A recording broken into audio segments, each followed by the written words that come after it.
Dua power supply, mereknya sama, kapasitasnya sama, tapi harganya beda 2 kali lipat. Masih berani bilang kalau kualitasnya sama?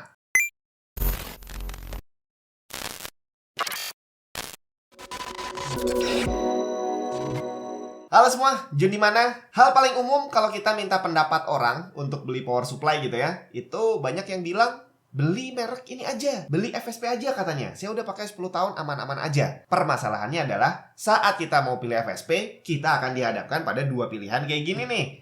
Kapasitasnya tertulis sama-sama 650 watt, yang satu harganya 750 ribuan, yang satu harganya sekitar 1,5 jutaan.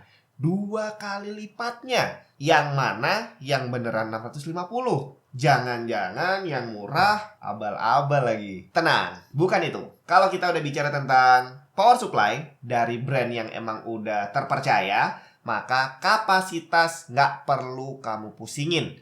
Tertulis 650, ya dia akan beneran 650. Pertanyaannya adalah, apa yang bikin beda kalau sama-sama 650? Sebelum kita lanjutin, kita tekankan dulu bahwa kapasitas ini hanya bisa kamu pegang kalau kamu beli power supply dari brand yang sudah terpercaya. Brandnya ada banyak, salah satunya adalah FSP ini. Tapi kalau kamu beli dari brand yang ya antah berantah dan mungkin harganya kelewat murah, nah itu yang perlu kamu pertanyakan. Karena tidak sedikit brand power supply yang antah berantah tadi, kapasitas yang tertulis tidak sesuai dengan aktualnya. Jadi harus hati-hati. Nah, di video kali ini kita tidak akan membahas tentang kapasitas karena kapasitas kita anggap sudah benar. Yang tertulis udah sesuai. Nah, yang akan kita bahas adalah apa yang bikin beda. Kira-kira mana yang perlu kamu beli? Apakah yang mahal atau yang murah? Oke, langsung aja kita lihat perbedaan dari FSP Hydro G 650 watt dengan FSP HV Pro 650 watt.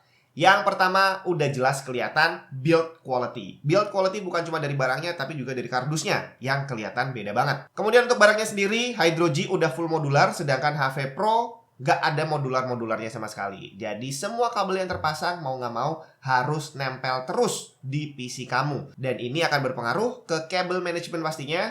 Apalagi kalau casing kamu termasuk casing yang sempit ruangannya. Tapi apakah hal-hal tadi menjustifikasi bahwa harganya bisa sampai selisih 2 kali lipat? Di video yang satu ini saya udah bahas tentang power supply tier list. Kalau belum nonton, kamu tonton aja. Tier list ini bukan list yang dibikin sembarangan. Bukan orang nulis daftar power supply berdasarkan dari harga dan juga dari kapasitas atau dari merek. Enggak. Udah dilakukan tes. Walaupun belum certified gitu ya, nggak ada pernyataan resminya bahwa power supply ini adalah tier A, B, C, D, E. Tapi paling nggak udah banyak orang yang melakukan tes dan mereka membuat kompilasi hasil pengujiannya. Singkatnya, perbedaan power supply murah dan mahal itu selain dari kapasitasnya adalah dari sistem proteksi. Di mana power supply yang bagus itu dia bisa melindungi PC kita dari gangguan listrik yang semakin ekstrim. Proteksinya ada macam-macam, ada OVP, ada OCP, ada OTP, kemudian ada lagi deviasi ripple. Di mana semakin bagus sebuah power supply, maka ripple dari voltasenya juga akan semakin kecil. Nah, di tier list tadi itu udah diatur bahwa untuk tier A itu toleransinya berapa persen. Untuk tier B berapa persen, untuk tier C berapa persen, dan seterusnya. Dan satu lagi, untuk power supply yang masuk ke kategori tier A, dia udah diuji untuk menerima beban 110% dari kapasitas yang tertulis, dan sudah diukur voltasenya masih stabil. Karena kalau sampai dia deviasinya lebih dari yang ditentukan, maka dia nggak bisa masuk ke tier A. Nah, terus gimana dengan power supply murah dari brand yang sama seperti FSP HV Pro 650 watt ini? Apakah artinya dia sistem proteksinya kurang bagus? Tenang, dia tetap punya sistem proteksi yang bisa dibilang kurang lebih sama dengan kakaknya. Bedanya adalah angka toleransinya. Contoh nih, Hydro G punya batas ripple di bawah 50 mV walaupun diberi beban 110%. Sedangkan HV Pro batas ripple-nya 100 mV dan hanya up to 100% load. Gak diuji overload. Jadi kalau kamu beli power supply yang murah sekelas HV Pro ini, jangan sampai overload karena dia tidak diuji untuk ke sana. Sedangkan untuk proteksi lain seperti over voltage, over temperature, dan over current, untuk yang kelas atas, dia benar-benar udah dites. Sedangkan untuk yang kelas murah seperti HP Pro ini, nggak dites. Sama yang membuat list tadi, dia nggak dites. Asal udah ada disebutin sama pabriknya bahwa dia punya OVP, OCP, dan OTP, maka dianggap udah sah. Apakah kita bisa yakin dengan klaim yang disebutkan oleh pabrikan? Selama pabrikannya adalah pabrikan yang terpercaya, kita bisa percaya aja sama mereka karena biasanya mereka nggak bohong. Urusannya dengan reputasi brandnya. Hanya saja kita harus realistis bahwa perbedaan sistem proteksinya memang ada. Jadi yang murah dan yang mahal akan melindungi dengan taraf yang berbeda. Pada intinya sih kita sebenarnya nggak perlu lagi untuk ngetes power supply kayak gini. Ngetes sendiri di rumah itu sebenarnya nggak perlu. Karena udah banyak orang yang melakukan pengetesan. Udah ada yang bikin tier list. Udah ada yang bikin review untuk masing-masing produk. Terus dari pabriknya juga udah nulis di spesifikasinya. Kita udah tinggal percaya dan yakin aja. Nah, sekarang kalau kita udah yakin sama dua-duanya, kira-kira mana yang perlu kita beli? Apakah harus beli yang mahal atau cukup beli yang murah seperti HP Pro ini? Kalau mengacu pada tier list tadi, di situ ditulis bahwa tier A itu untuk sistem high end, tier B untuk yang ya lumayan mid high, terus yang C untuk mid low.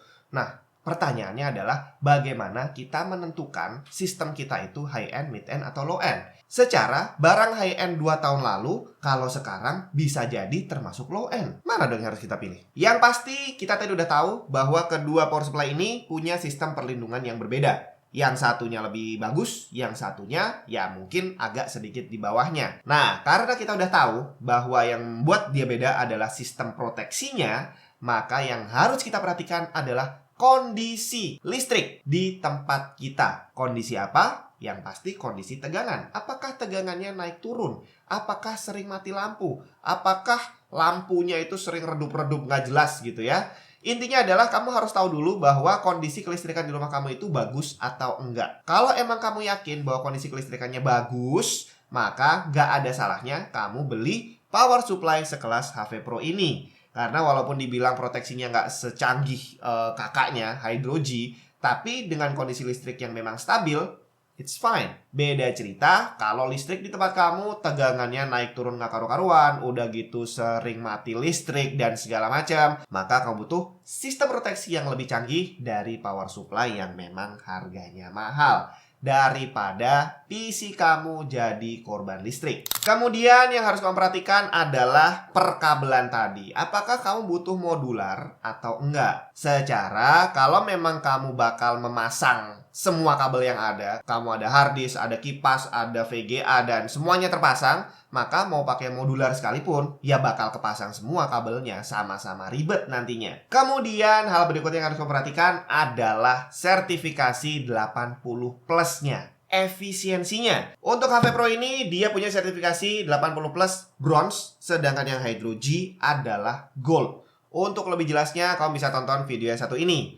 Secara singkat, bronze sama gold kalau dipakai listriknya lebih irit yang gold. Selisihnya lumayan banyak. Apalagi kalau kamu memang pakai PC kamu sering banget di 100% load. Bakal terasa lah irit tagihan listriknya. Tapi sekali lagi, kalau PC-nya nggak akan kamu pakai untuk 100% load, terus listrik di tempat kamu stabil, terus apalagi kamu nggak butuh fitur modular dan segala macam, maka FSP HP Pro 650 watt ini udah sangat cukup untuk mensuplai kelistrikan PC kamu. Harganya murah. Kalau kamu mau bilang bahwa masih banyak power supply yang harganya lebih murah dari ini, ya emang banyak. Tapi kalau saya sih selalu bilang bahwa power supply itu ibarat helm. Jadi nggak semua orang naik motor tanpa helm mati semua kan. Banyak yang tanpa helm bertahun-tahun nggak mati-mati juga ada. Nah, pakai power supply juga sama. Ada banyak orang pakai power supply abal-abal, PC-nya masih nyala. Tapi ada juga yang baru nyala sebentar langsung meleduk. Tinggal kamu mau pilih mana. Karena kalau kamu beli power supply yang punya potensi meleduk tadi, maka yang berpotensi rusak bukan cuma power supply-nya, tapi semua komponen yang disuplai oleh power supply ini bakal punya resiko rusak. Jadi sebelum kamu beli power supply yang nggak jelas, kamu pertimbangkan dulu resikonya. Kira-kira kalau sampai ini rusak, terus hard disknya rusak, 2 biji gitu misalkan. Apakah worth it? Saya menghemat beberapa ratus ribu hanya untuk mengorbankan PC-nya yang rusak. Belum lagi kalau kita lihat motherboard-nya ikut rusak, VGA-nya ikut rusak. Wah, bubar.